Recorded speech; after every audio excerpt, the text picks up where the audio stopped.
Step into the illuminating realm of the Four Noble Truths, thoughtfully crafted by Thanissaro Bhikkhu, also recognized as Jeffrey Degraff.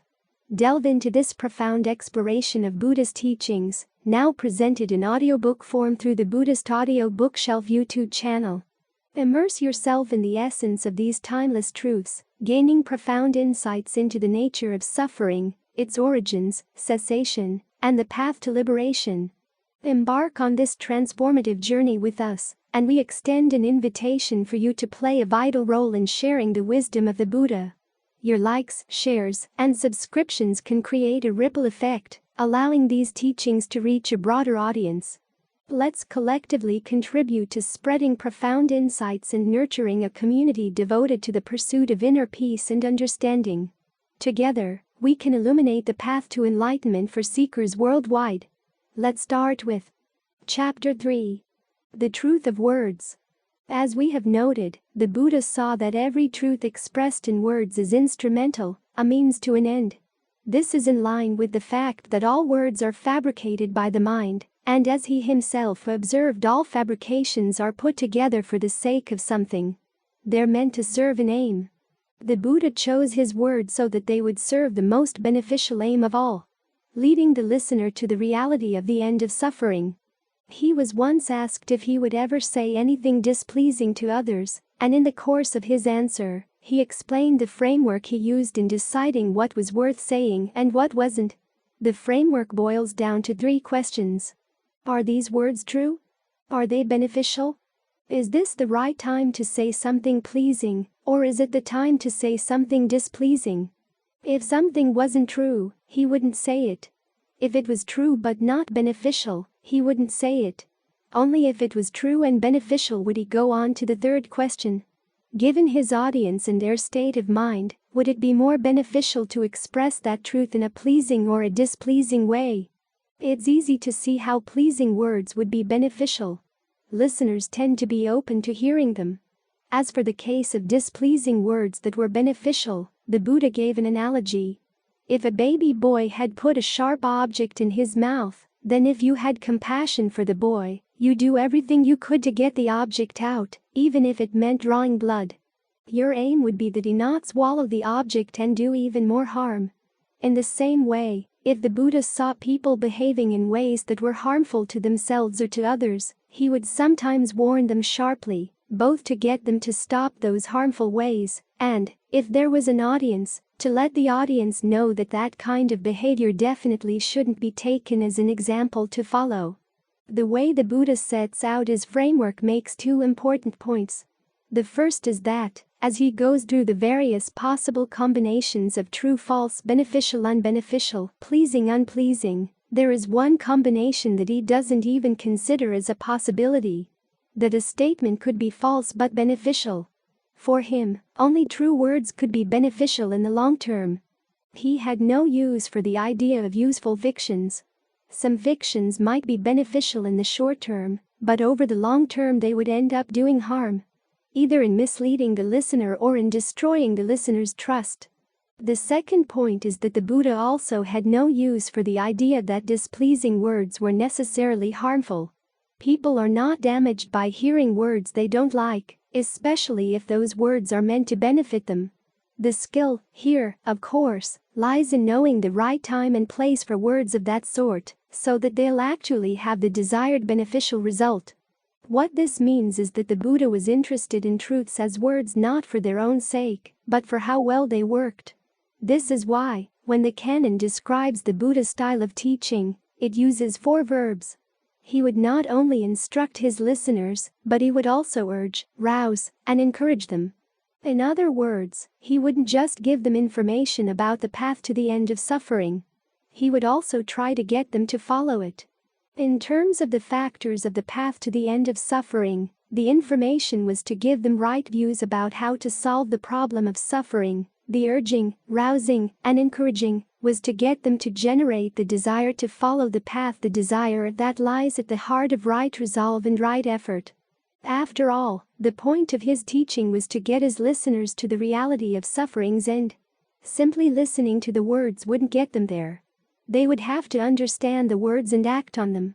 In some cases, they did this while he was speaking. They took his lessons and used them to observe their own minds, performing the duties appropriate to the Four Noble Truths, and achieving one or another of the levels of awakening right then and there. This, for example, was what happened during his first talk. In other cases, the listeners would take his words and practice in line with them later, reaching the goal when they were off on their own. The four verbs fall into two categories. His words of instruction were descriptive, true to the extent that they gave an accurate picture of what should be known as to what suffering is, how it's caused, and how it can be ended. The words with which he urged, roused, and encouraged his listeners were performative, true to the extent that they inspired actions that were actually possible, based on accurate descriptions of reality, and would give the right result, the reality of the end of suffering. The Buddha's descriptive words and performative words both count as instrumental. They differ simply in that they function in different ways. The descriptive words give you a map to the end of suffering, including information useful for that purpose, and omitting irrelevant details. An example would be the Buddha's detailed analyses of the Four Noble Truths. The performative words encourage you to follow the map. Examples would be his teachings that prepare your mind to accept his analysis of how to end suffering, and those that energize you to practice in line with that analysis, once you've accepted it as a working hypothesis. When you arrive at the goal, you no longer have to follow the map, and aside from showing it to others for their benefit, you can put it aside.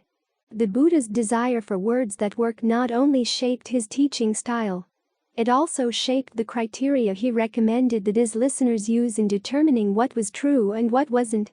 Just because words could be found in the texts claiming to come from the Buddha didn't mean that they were necessarily true. After all, as he noted, people might remember his words wrongly. The only way his listeners could be sure that a teaching was true would be if they were true enough to put the words to the test to see if they actually worked. This is one of the most interesting features of the early Buddhist texts. The Buddha knew that the tradition had to be handed down by teachers and texts, but when those texts list various true and false criteria for determining the truth, among the false criteria are the claims that something is true, either because it's taught by your teacher or because it's found in a text. The true criterion is that the teaching has to be tested to see what kinds of actions it leads to and what the results of those actions are. However, this doesn't mean that people can validly test the any way they like. The texts prescribe a method for testing the truth of a teaching, any teaching, and this method is central to in the same way that the scientific method is central to science. Just as a discovery counts as scientific knowledge only if the researcher correctly follows the scientific method, can be known as true only if you test it in line with the method. Like the scientific method, the method has very clear standards for what does and doesn't count as a sufficient proof of a statement's truth. The canon lists the following reasons as insufficient proofs. A teaching isn't true. Just because you're convinced it has to be true. Just because you like it. Just because it's logical. Just because it's probable. Just because it's consistent either through inference or through analogies with other views you hold. Just because it's been passed down by an unbroken tradition. Just because it's found in scripture, or just because it's said by a person you've taken as your teacher. A statement meeting these criteria could be true, but could also be false. The basic standard for what does count as a sufficient proof is very simple in principle. A teaching is true if, when put into practice, you can see that it yields the promised results. Of course, the very idea that you can test the truth of statements by putting them into practice and judging the results makes some basic assumptions about the nature of reality. This is true both with the scientific method and with the method. Both methods make the following assumptions. Causal relations follow a pattern that holds true over time. In other words, causal relations are not totally chaotic, and the pattern they follow doesn't change arbitrarily from one moment to the next. If it did, a hypothesis that tested true today wouldn't necessarily hold true tomorrow. The causal pattern is not totally deterministic. You have at least some freedom to make choices in the present moment that will change situations in the present moment. In other words, your actions are not totally determined by the past. If they were, you couldn't manipulate a situation to see which manipulations had an effect on other events and which ones didn't. You couldn't conduct scientific experiments, and you couldn't try out different beliefs to see what impact they had on your actions. The mind has the power to influence events. It's not totally determined by material causes. If it were, you wouldn't be able to design an experiment to test a hypothesis, and the act of adopting a view as a hypothesis wouldn't have an effect on your physical or verbal actions. These assumptions are so basic to the method that the Buddha, who normally wouldn't go looking for debates, actually sought out and argued with teachers whose doctrines denied them.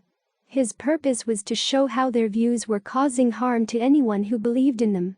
In his words, doctrines that denied causality or taught deterministic causality left students helpless and bewildered in the face of pain and suffering.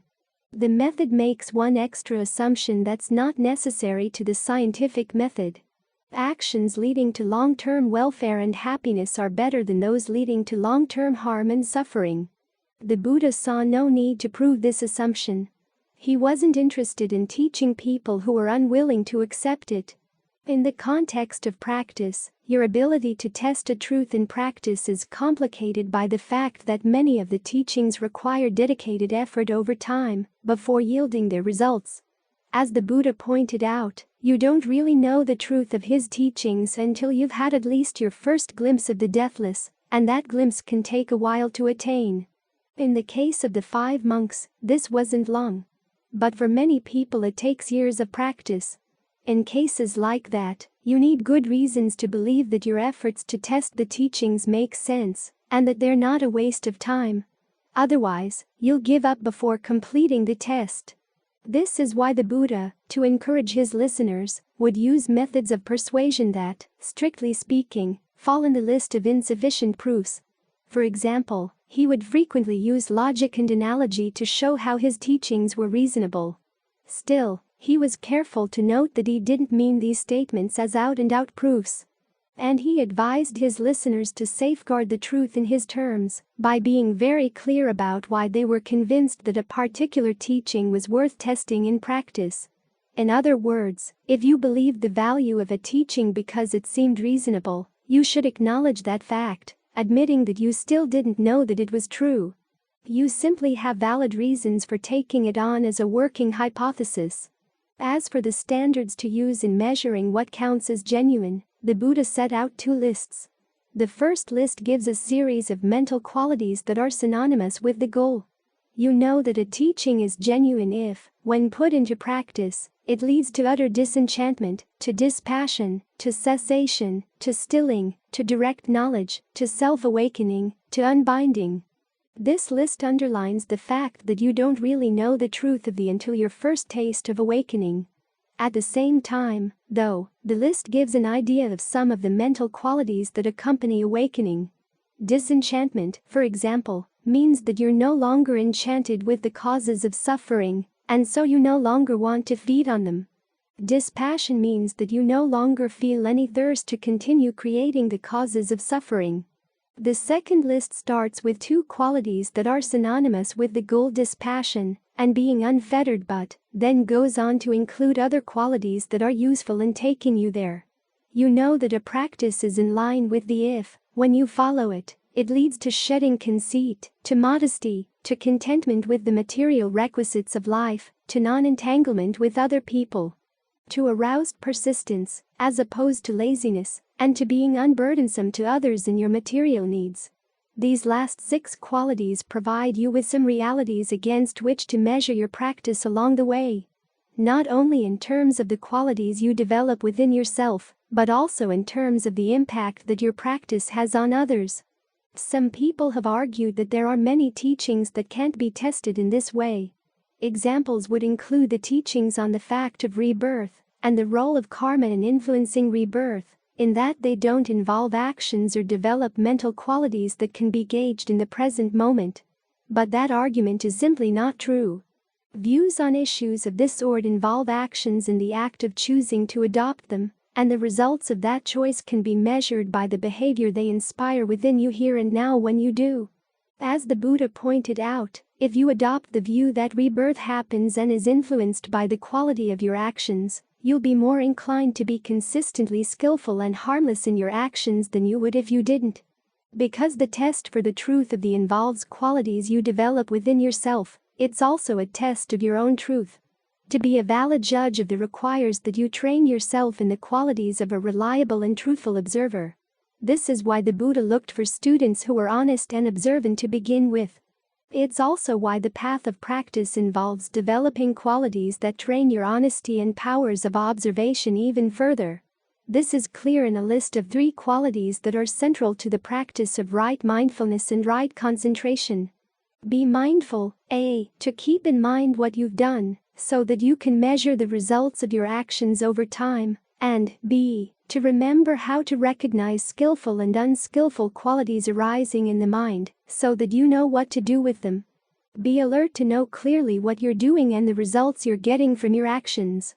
And be ardent in putting in the effort to do the practice as best you can.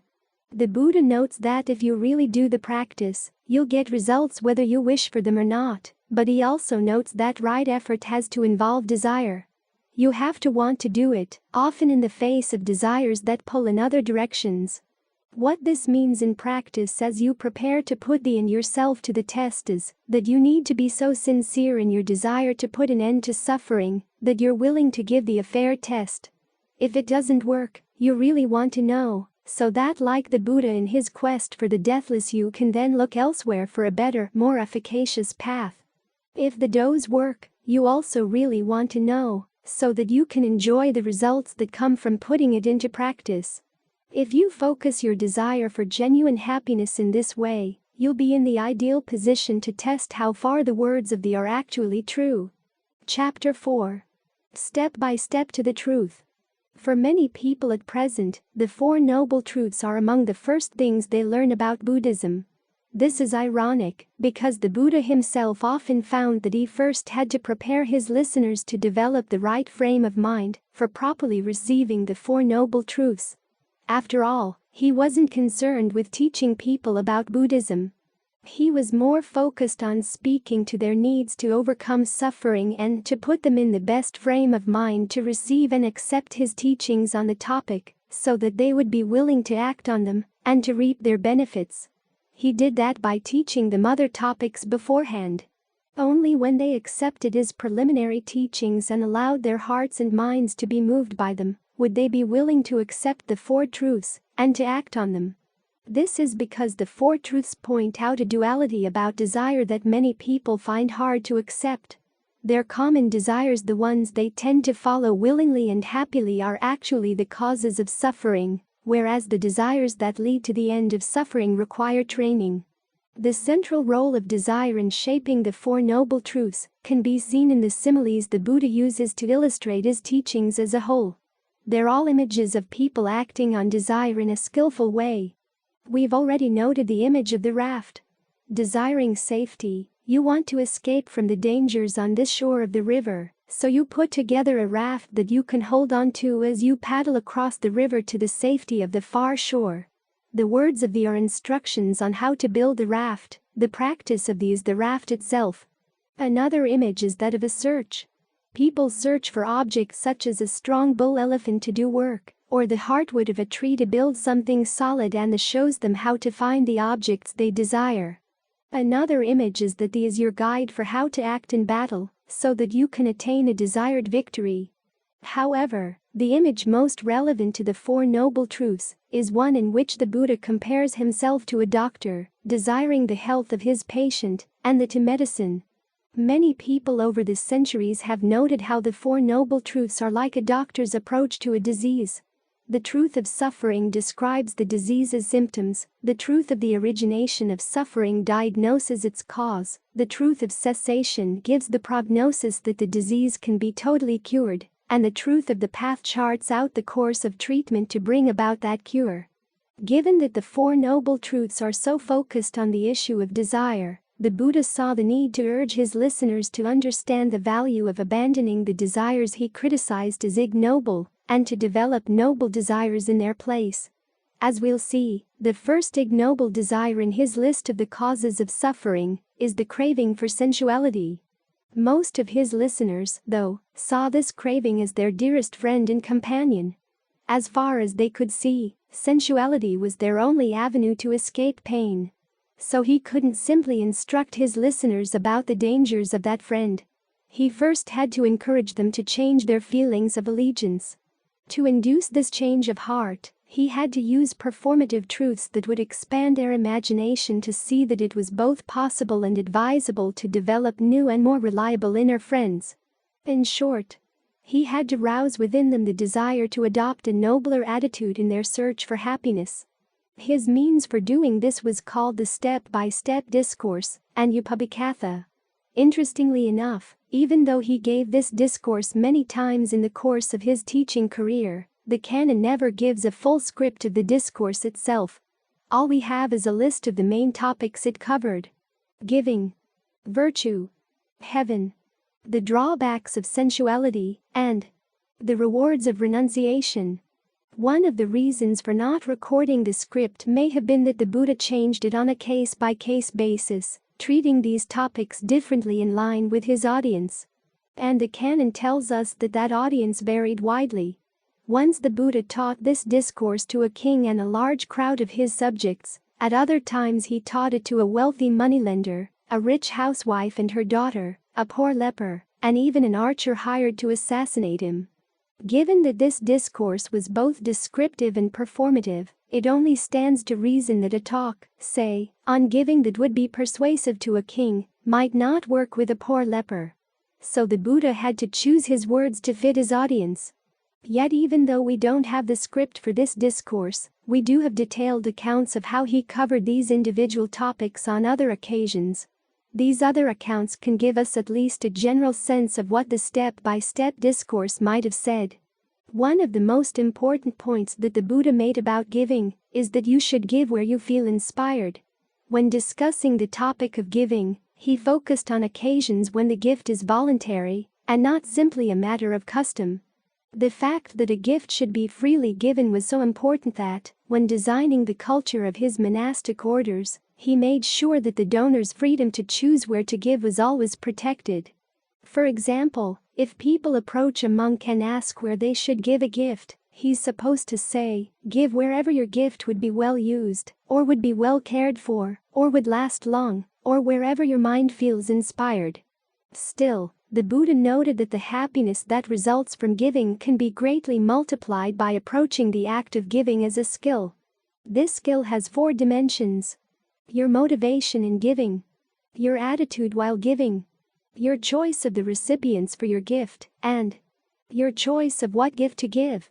With regard to motivation, the lowest motivation is to give a gift because you expect to get a similar item back after death, through the results of karma. A higher motivation, the Buddha said, is the idea that it's simply good to give. An even higher motivation is, I'm well off. These people are not well off. It wouldn't be right for me not to give a gift to those who are not well off. A motivation higher than that is when you realize that giving a gift makes your mind happy and serene. The highest motivation is when you give not because you're expecting any return from the gift at all. Your generosity is simply an expression of the goodness of the heart and mind. So, to get the most out of the gift, you try to develop increasingly higher motivations, although it's important to note that the highest motivation applies only to those who have reached the penultimate level of awakening. Prior to that point in the practice, it's good to focus on how the act of giving makes the mind happy and serene. That gives energy and further motivation to your practice. The second dimension in giving as a skill is your attitude while you give.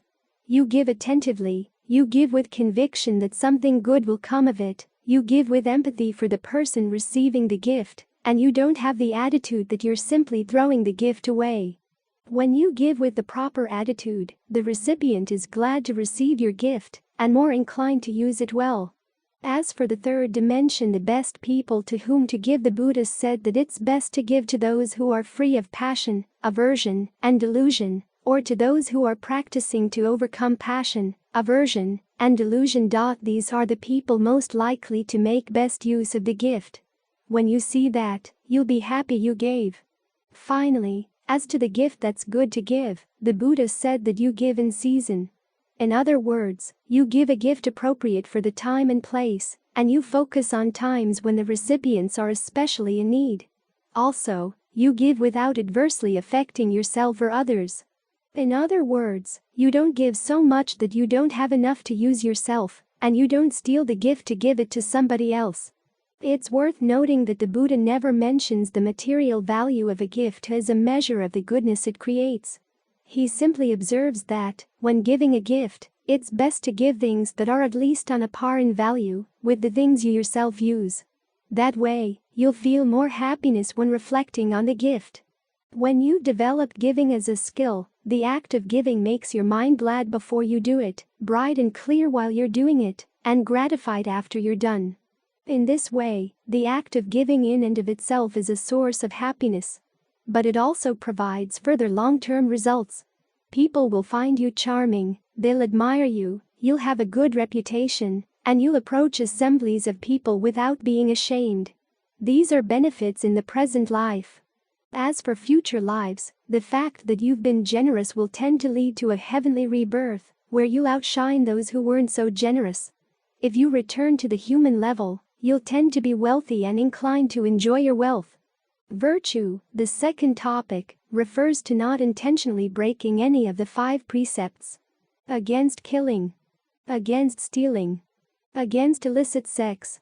Against telling lies, and against taking intoxicants.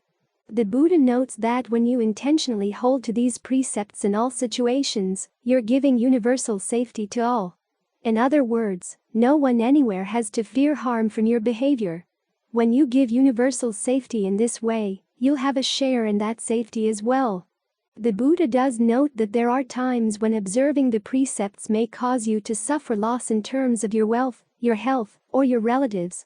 For example, you may be put at a disadvantage in business dealings when you don't lie, and you may meet with situations where you and your relatives will go hungry when you don't steal. But in terms of your long-term well-being, that kind of loss is trifling compared to the loss that comes when you intentionally break these precepts. These precepts embody the principle of harmlessness. As with the act of giving, the act of holding to this principle, even when difficult, is a source of happiness in and of itself.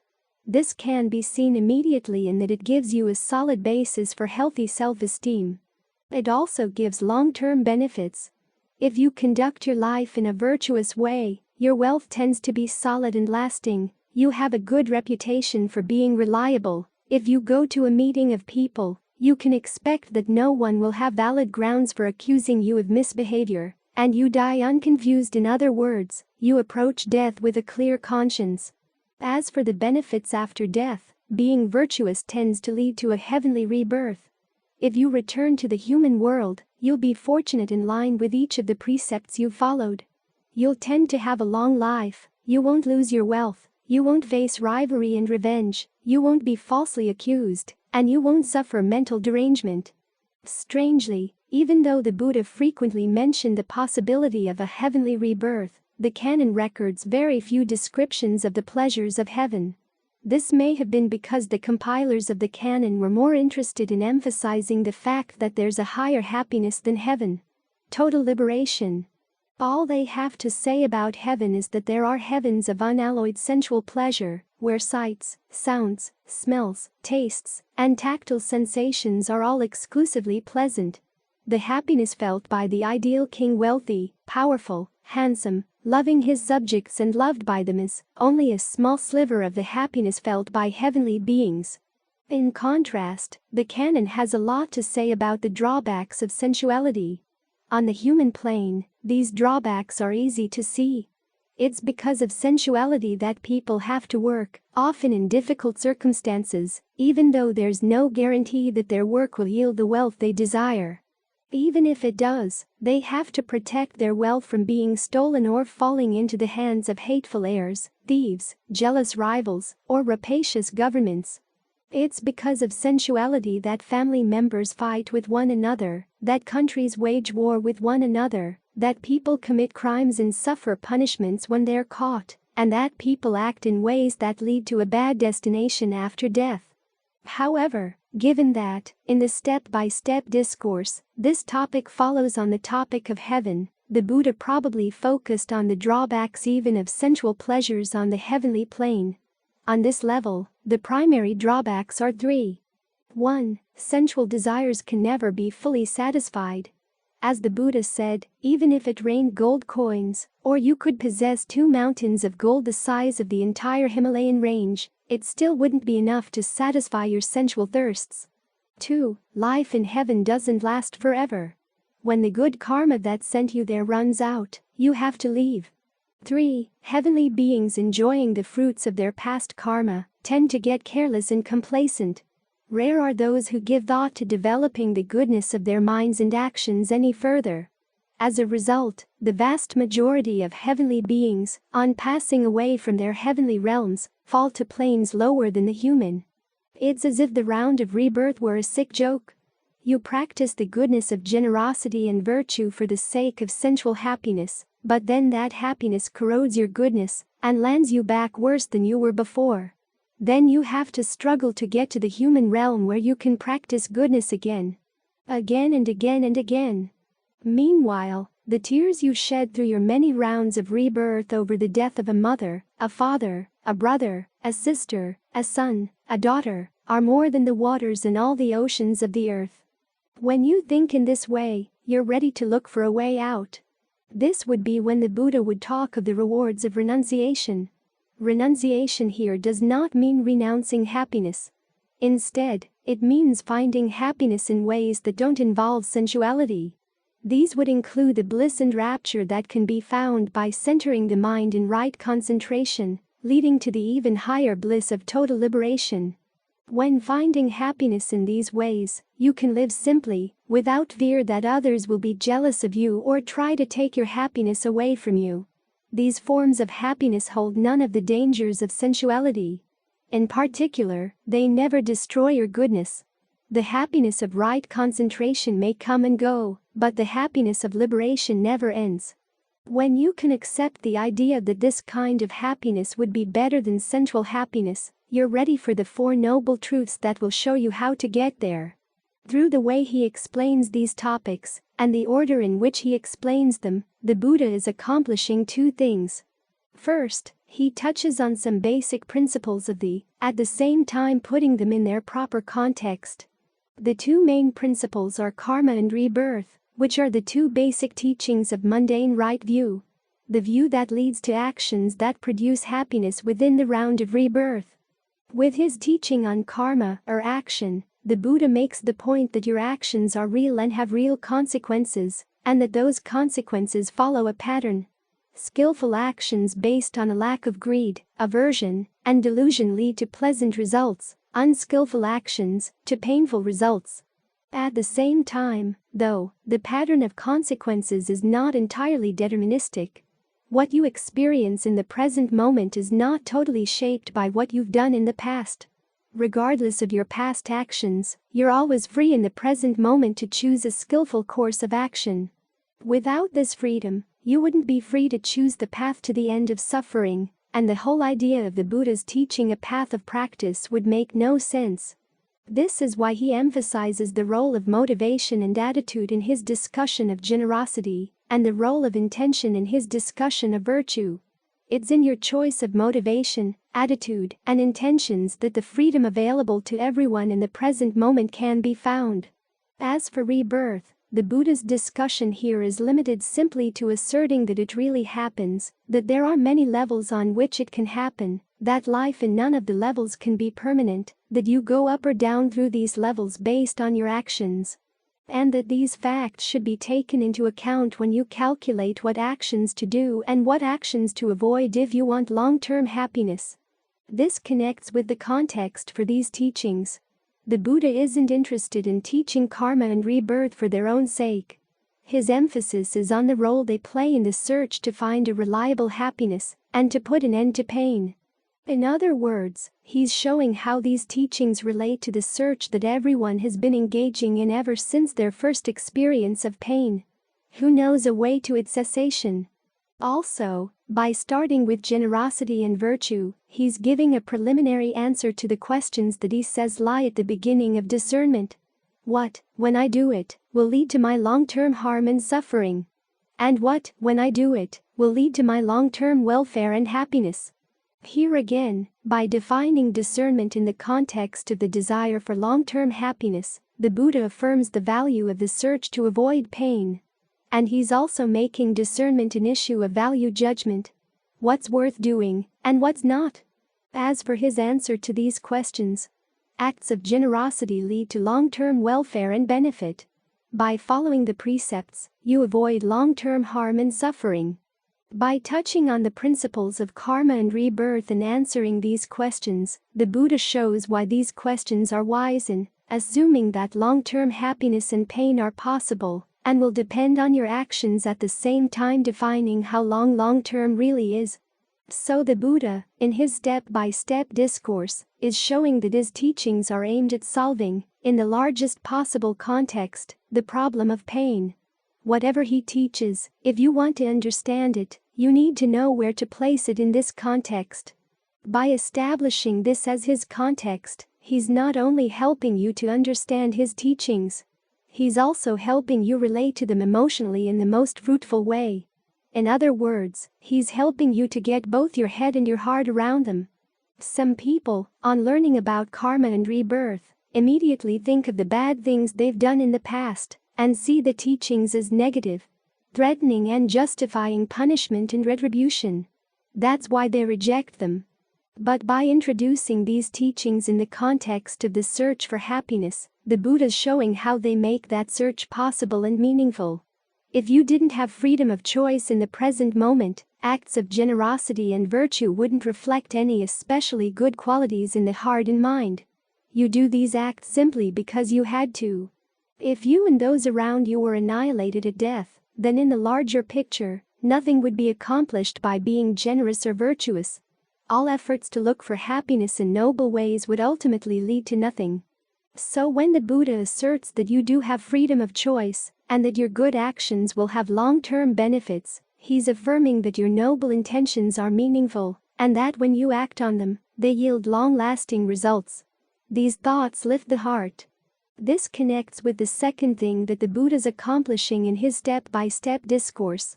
He's establishing a relationship of admirable friendship with his listeners, at the same time fostering their inner growth. He uses performative truths in hopes of having an influence on his listeners' attitudes, both in heart and mind.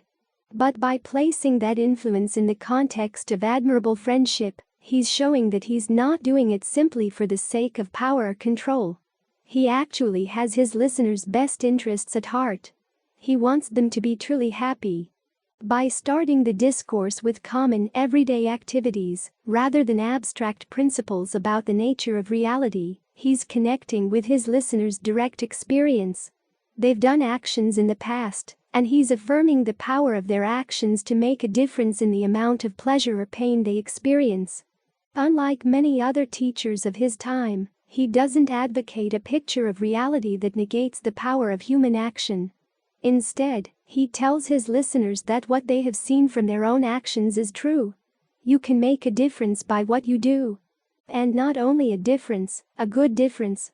By focusing on generosity and virtue in particular, he's connecting with his listeners' experience of looking for happiness in ways that are socially mature. When you find happiness in generosity and virtue, you make the people around you happy as well. In focusing on this point, he's appealing to his listeners' nobler side, affirming that it has meaning and serves a genuine purpose. At the same time, by describing the sensual rewards of generosity and virtue, the Buddha is showing his listeners that he's no prude. He does appreciate the pleasure they've already tasted in sensuality, and he understands their desire for even more. This makes them more willing to trust him when he eventually points out the drawbacks of even the highest sensual pleasures, and on how they would benefit by raising their sights and looking for happiness in ways that put sensuality aside. When the Buddha has accomplished this task, his performative truths have performed their duty. In his own analogy, It's as if he has washed his listeners' minds in the same way that he would wash a piece of white cloth before dyeing it. They would now be ready to accept the dye of the Four Noble Truths. Thank you for tuning in. As we conclude this episode, your support is invaluable. To boost our YouTube channel's growth and inspire our continued dedication to spreading Buddha's teachings, we kindly request your likes, shares, and subscriptions. Your engagement fuels our commitment to making Buddha's wisdom accessible to all. If you found value in what you've heard, hit that like button, share our content, and subscribe to stay connected. Let's build a community that embraces enlightenment and wisdom together. Thank you for being an essential part of our journey.